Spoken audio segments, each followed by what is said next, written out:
Hola, hoy vamos a ver la clase de lesión nerviosa. Soy la doctora Arely Seir y espero que aprendamos mucho en esta clase. Una de las cosas que nos detiene para hacer anestesia regional y colocar bloqueos de nervios periféricos es el miedo a poder llegar a provocar una lesión nerviosa. Nosotros tenemos que conocer la sintomatología neurológica que pudieran llegar a presentar estos pacientes y también saber en qué momento pudiéramos bloquear o cuáles serían las condiciones de un paciente previas en las cuales nosotros decidiéramos no aplicar la anestesia regional. Bueno, ¿qué frecuencia pudiéramos llegar a tener de una lesión nerviosa? Pues la verdad es que esa incidencia es muy mínima, aunque ustedes no lo crean. Es solo de un 0.04%. De 2 a 4 bloqueos de cada 10,000 pueden reportar lesiones a largo plazo. Muy mala suerte que nos tocaran ese 2 o ese 4, ¿verdad? Pero la verdad es que la incidencia es mínima. Esto hay que tomarlo en cuenta. Hay distintas condiciones que hacen que nuestros bloqueos pudieran llegar a tener mayor probabilidad de presentar una lesión nerviosa. Vamos a hablar de ellos y vamos a platicar el por qué. Cuando nosotros realizamos un bloqueo neuroaxial, tenemos el riesgo, uno de los riesgos que más miedo nos dan es el riesgo de que se presente un hematoma.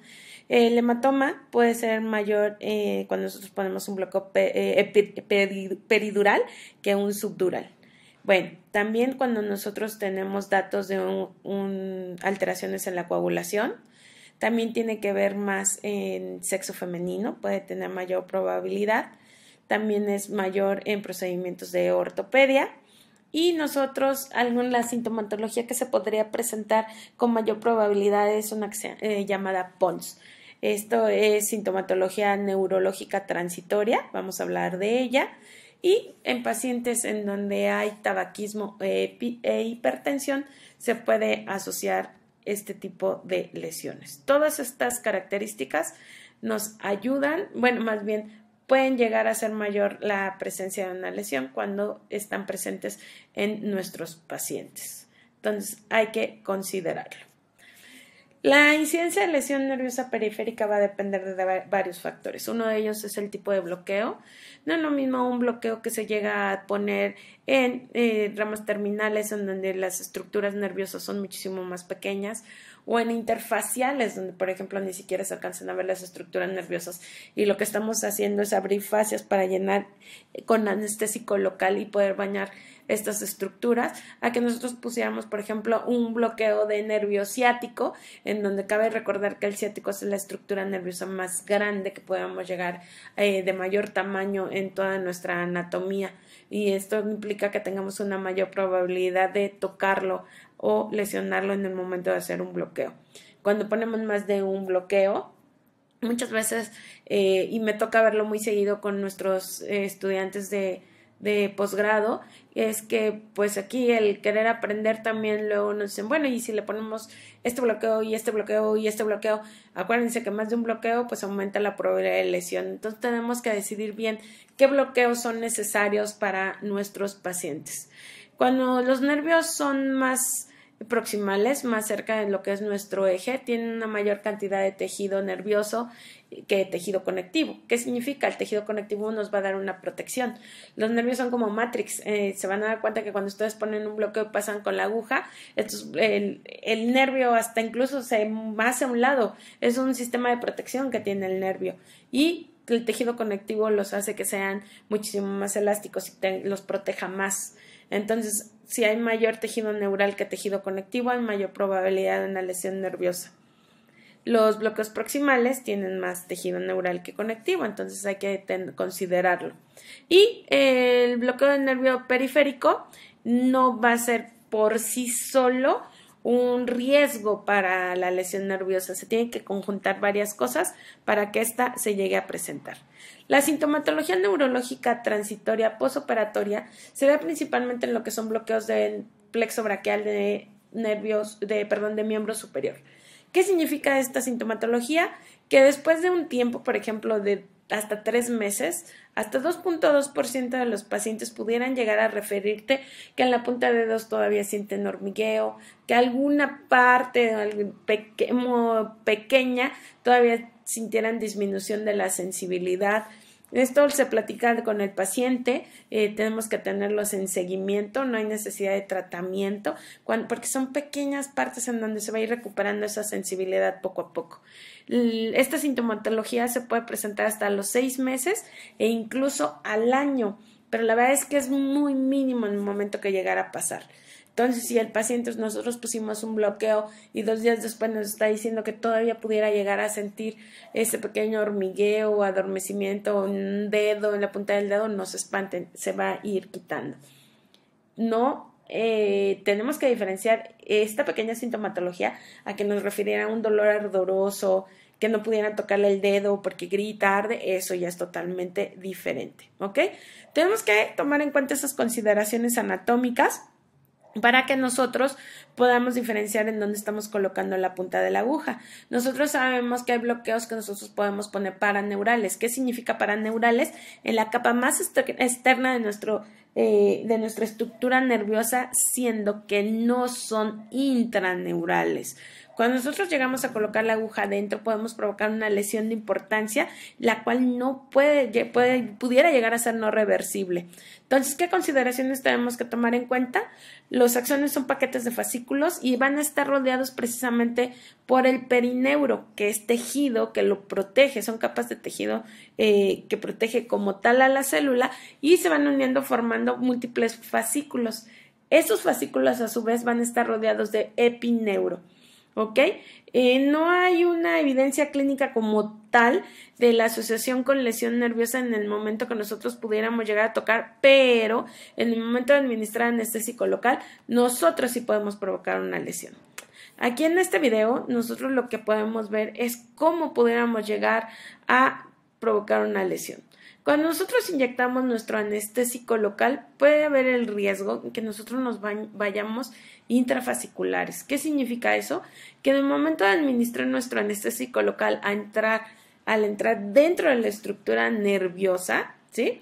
Lo que provocamos es que esa anatomía se pierda por completo. Tenemos que fijarnos en dónde estamos inyectando el anestésico local, con qué presión estamos inyectando el anestésico local. Acuérdense, presiones por arriba de 25 psi, nosotros ya pudiéramos llegar a provocar una lesión. Estos aparatos para medir la presión no los tenemos aquí en México, pero existen distintas técnicas en las cuales nosotros pudiéramos evitar el llegar a tener presiones tan altas. Cuando hay una lesión nerviosa y se hace el corte fino, por ejemplo con el bisturí, hay mayor probabilidad de que se regenere ese nervio, pero si se fijan, cuando nosotros rompemos esa anatomía aumentando la presión, lo que hacemos es como deshilachar la estructura nerviosa y esto nos condiciona a que sea más difícil que ese nervio se recupere. ¿Sí? Las presiones, son por arriba de 15 psi, ¿ok? Entonces hay que tomar en cuenta estos puntos. ¿Qué hay que revisar? La fuerza del contacto entre la aguja y el nervio. Cuando nosotros hacemos anestesia regional son movimientos, los movimientos tienen que ser finos, delicados, entonces en el momento que nosotros avanzamos la aguja lo tenemos que hacer con cuidado. Si nosotros sentimos que estamos atravesando de manera traumática alguna estructura, alguna lesión, a pesar de que lo estamos haciendo con el ultrasonido, nos tenemos que retirar y ver qué es lo que está pasando. La inyección dentro del nervio que puede llevar a una isquemia o neurotoxicidad. Acuérdense que dentro de la estructura nerviosa también contamos con una microcirculación. El aumento en cuanto a la concentración en anestésicos locales provoca mayor isquemia a nivel histológico. También el utilizar anestésicos locales a concentraciones altas o combinación de anestésicos locales que provoquen una mayor vasoconstricción nos puede condicionar una lesión. El claro ejemplo, cuando nosotros llegamos a combinar ropivacaína con lidocaína con epinefrina, lo que estamos haciendo es aumentando al máximo la vasoconstricción a nivel histológico. Esto en pro de tener una latencia menor que realmente no lo vale. Hay que tener cuidado, no hay que mezclar anestésicos locales y muchísimo menos si de por sí cada uno de los anestésicos son vasoconstrictores. La ropivacaína en sí es vasoconstrictora e uniéndola al lidoconepi, pues estamos haciendo una combinación no muy adecuada para nuestra estructura nerviosa. Aquí podemos ver una micrografía de cómo la punta de la aguja entra dentro de la estructura nerviosa. El uso de agujas especiales para bloqueos de nervios periféricos en donde el bisel es a 45 grados y por lo tanto menos traumático nos puede ayudar a evitar precisamente esto que está pasando en la foto, que nosotros hagamos una toma de biopsia de la estructura con la misma aguja. Entonces aquí vemos el ejemplo de presencia de aquí de nuestra estructura nerviosa, fascículos totalmente compactados y el daño que podemos provocar con una aguja no adecuada o con la aguja y que lo atravesáramos como aceituna. Se fijan, parten por la mitad del fascículo provocando una lesión nerviosa. La presencia de sangrado y microhematomas también pueden provocar lesión. ¿Cómo más presentarse ese sangrado y por qué pudiera haber microhematomas? Por múltiples punciones. Si nosotros hacemos múltiples punciones atravesando una y otra vez la estructura nerviosa, vamos a provocar toda esta cascada de inflamación que pudiera haber dentro de la estructura y así provocar lesión. Entonces acuérdense, hay que evitar múltiples punciones. Cuando nosotros tenemos un paciente que va a entrar a cirugía, nosotros tenemos que hacer una adecuada valoración preanestésica. ¿Qué va a incluir esa valoración preanestésica en el caso que nosotros vayamos a utilizar un bloqueo de nervios periféricos? Hay pacientes que ya vienen con lesiones preexistentes. ¿Cómo podemos saber esa lesión preexistente? Pues una electromiografía. La electromiografía nos va a decir qué tanta es la lesión, en dónde está esa lesión, a qué nivel, y así determinar si nosotros podemos utilizar un bloqueo o no. Hay una teoría del double crush en la cual nos mencionan que si un paciente tiene una lesión nerviosa preexistente, nosotros con un bloqueo de nervios periféricos podremos aumentar esa lesión, pero eso va a depender del grado de la misma, ¿sí? El tipo de lesión va a estar dado qué tantas capas de la estructura nerviosa está tocada o dañada, ¿sí? Si nosotros tenemos tres tipos de lesiones principales, neuropraxia, axonotmesis y neurotmesis. Si se dan cuenta, en este cuadro nos dice qué parte de la estructura a nivel histológico está conservada y cuál de ellas está destruida. Entonces, ¿cuál de ellas pudiera tener una recuperación? Por ejemplo, en una neurotmesis nosotros ya no vamos a tener recuperación de la misma, a diferencia de una neuropraxia que se pudiera llegar a manejar con neuromoduladores. Generalmente estas lesiones, cuando se presentan, vienen o previas y no nos dimos cuenta, o también pueden estar asociadas a la técnica quirúrgica. Es por eso que nosotros también debemos de conocer qué técnicas quirúrgicas están asociadas con lesión nerviosa cuando nosotros hacemos bloqueos de nervios periféricos. Entonces, conocer la clasificación de la lesión nerviosa, qué pronóstico pudiera llegar a tener para que también nosotros pudiéramos hablar con nuestros pacientes. Entonces, como sabemos, la neuropraxia es la que tiene mejor pronóstico porque es donde se conserva la mayor parte de la estructura a nivel histológica del nervio, a diferencia de una lesión completa en donde ya no existe una conducción y no vamos a tener un buen pronóstico a pesar de cómo se maneje, que la sería una neurotmesis ya diagnosticada. Pues los factores predisponentes para una lesión nerviosa pueden ser lesión por inyección intrafascicular, que fue lo que vimos en el video, la toxicidad por anestésicos locales, que también ya se los expliqué. También el paciente puede tener un déficit neurológico previo, que lo tenemos que consignar en nuestra evaluación preanestésica. Si contamos, como les dije, con la electromiografía, referirla de forma adecuada, y lo que dice la electromiografía, acuérdense que una buena nota nos va a ayudar muchísimo en caso de que nosotros tuviéramos problemas. Y la cirugía como tal es la técnica quirúrgica o una neuropatía por isquemia. Nosotros tenemos que estar pendientes de cuando se utilice el manguito de isquemia, en dónde se está utilizando y cuánto tiempo, ¿ok? Nosotros sabemos que hay una mielinofagia por células de Schwann. ¿Qué significa esto?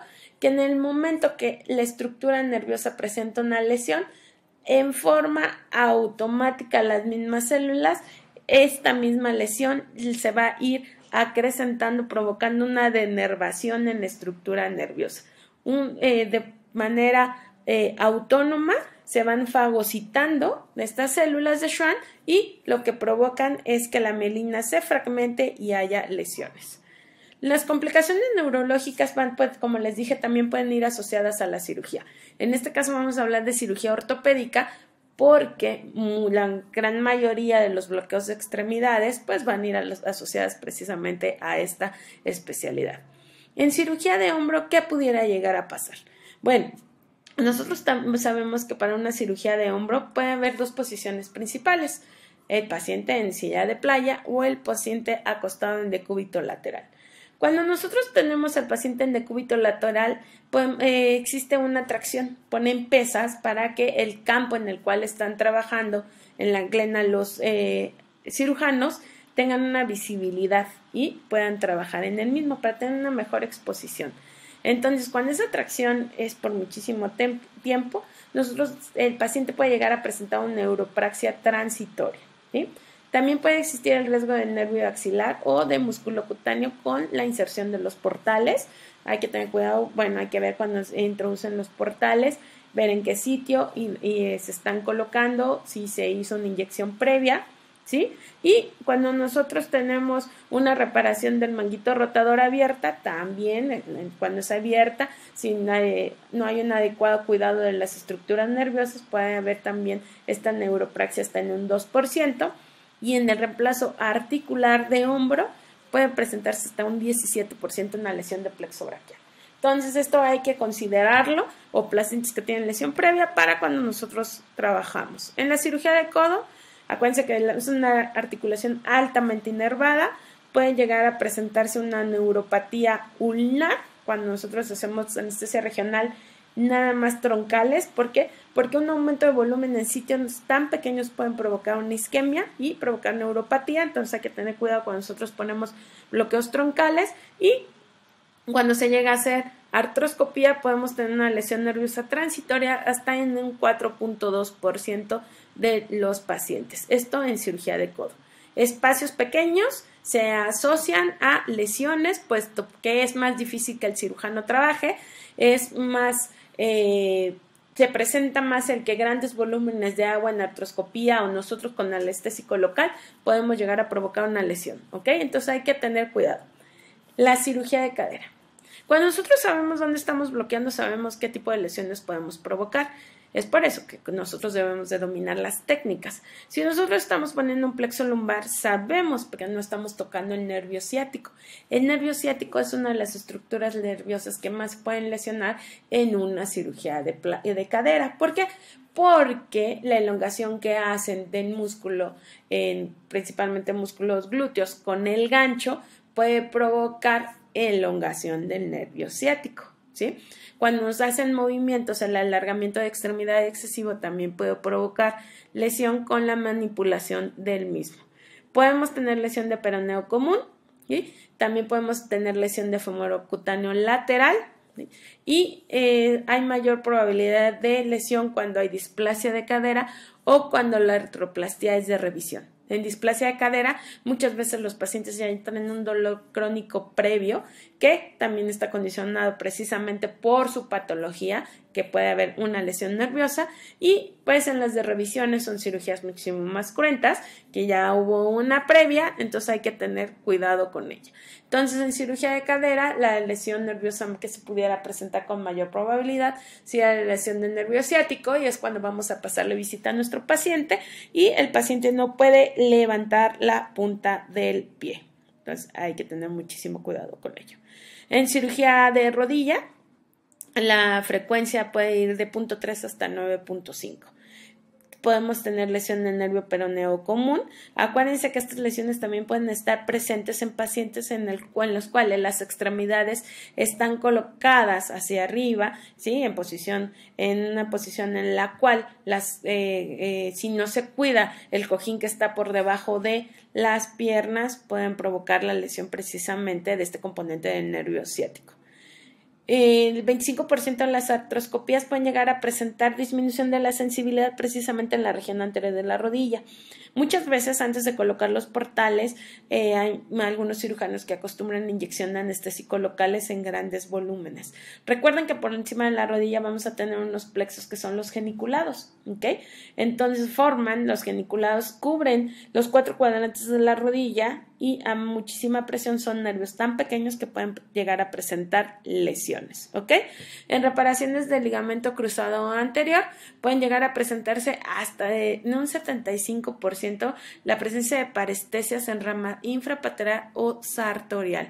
Y si ustedes se dan cuenta, nosotros cuando llegamos a hacer un bloqueo tanto de canal aductor, ¿sí?, que es uno de los bloqueos que más se utilizan en la reparación del ligamento, no estamos tocando ninguno de estos nervios. Por eso debemos de saber qué podemos lesionar nosotros para, en dado caso que se presente, saber qué vamos a hacer y qué son las medidas que se tienen que tomar en cuenta. Y para menisco medial, esta está asociada a lesión de nervio safeno precisamente por la posición, ¿sí? Entonces hay que tener cuidado en ello. Muchas de las cirugías ahora son mínimamente invasivas. ¿Qué significa eso? Que las incisiones son más pequeñas, se trabajan con cámaras y artroscopios, pero el espacio en el que trabajan los doctores condiciona en que tal vez es un poco más difícil para ellos, ¿sí? Entonces hay que tener en cuenta que a pesar de que sean lesiones mínimamente invasivas, sí pueden llegar a presentarse algún tipo de lesión. ¿Okay? Bueno, encontramos nosotros útil el ultrasonido en cuanto a lo que es seguridad en anestesia regional. Ustedes me van a contestar esta pregunta conforme pase el tiempo de este curso, pero una cosa sí les puedo asegurar. En el momento que nosotros dominamos la técnica, nosotros, viendo la punta de la aguja en todo momento, podemos distinguir desde estructuras nerviosas, vasculares, estructuras nerviosas, vasculares, musculares, óseas, pleura, y así darnos cuenta dónde estamos picando y qué no debemos de tocar. Acuérdense que las complicaciones en anestesia regional están condicionadas muchas veces por las estructuras que rodean el target que estamos buscando, por eso que debemos de tener mucho cuidado. ¿Nos va a dar seguridad? ¿Nos promete seguridad el uso del ultrasonido? Van a ver que sí, pero esta pregunta la vamos a volver a hacer en un futuro. La lesión nerviosa durante la anestesia no es lo mismo que una lesión causada por la anestesia o el anestesiólogo. Hay que tomar en cuenta todas estas cosas para que no nos pase y no nos suceda. Bueno, pues muchísimas gracias. Espero que les haya